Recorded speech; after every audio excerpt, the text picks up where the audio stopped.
எல்லா இடத்திலும் நிறைந்திருப்பார். சிவமாக நீங்கள் எந்தெந்த பொருளை பார்க்கிறீர்களோ எல்லா இடத்திலும் சிவம் தெரியும். கல்லாக தெரியும், மண்ணாக தெரியும், உங்கள் முன் சிலையாக தெரியும், அல்லது எல்லையற்ற ஆற்றலாக தெரியும், உங்களுள் சிவம் தெரியும். நீங்கள் எங்கு எப்படி பார்க்கிறீர்களோ அதற்கு ஏற்றாற் போல சிவமானது அங்கு வெளிப்படுகின்றது. அதே போல முக்காலத்தையும் உணர்ந்தவர், மலங்களற்றவர், அப்ப அரும்பெரும் சக்தி வாய்ந்தவர், எல்லையில்லாத சக்தி வாய்ந்தவர், மிகவும் தூயவர் அப்படின்ட்டு குறிப்பிடப்படும். அப்பழுக்கற்றவர் அப்படின்ட்டு குறிப்பிடப்படும்.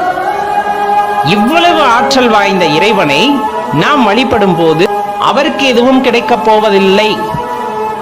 அவர் யாருக்கும் ஆட்படாதவர். ஆனால் அவர் மீது தூய அன்பை வைப்பதன் காரணமாக அழிவில்லாத அந்த இன்பத்தை அடையக்கூடிய வாய்ப்பை நமக்கு இறைவன் நல்குவார். அப்படிங்கிறதுனால தான் சிவபெருமான வழிபடுங்க அப்படின்னு சொல்றது.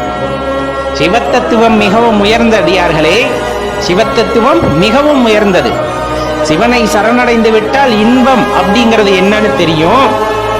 அவர்தான் கதி, அவர்தான் எல்லாம், அவர்தான் எல்லாமே எனக்கு அப்படிங்கிற நிலைக்கு நாம் வந்து விட்டோம் என்றால், அவரை சரணடைந்து விட்டோம் என்றால், அவருடன் இரண்டர கலக்க வேண்டும் என்ற நிலைக்கு வந்து விட்டோம் என்றால், அதற்கான வழிகளையும் இறைவன் காண்பிக்கின்றார்.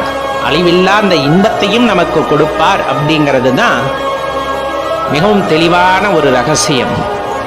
அதன் காரணம் பொருட்டே சிவத்தை வழிபடுங்கள் அப்படின்ட்டு எல்லா ஞானிகளும் சரி, சித்தர்களும் சரி, முன்னோர்களும் சரி நமக்கு கூறி சென்றிருக்கிறார்கள்.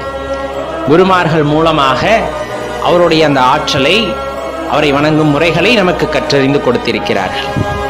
முறைகள் தெரியாவிட்டாலும் மனதில் ஓம் நம சிவாய என்று கூறினால் போதும், அங்கே ஆவாகனமாவார் எம்பெருமான். தூய்மையான இடம் எதுவோ அந்த இடத்தில் அவர் வசிப்பார். உன் உள்ளம் தூய்மையானதா அந்த இடத்தில் வந்து வசிப்பார்.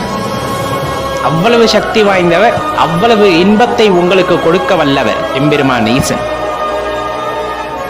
யோசிச்சு பாருங்க. இறைவனை வழிபடுறதுக்கு காரணம் தேடக்கூடாது. இறைவனை வழிபட்டால் என்ன கிடைக்கும்?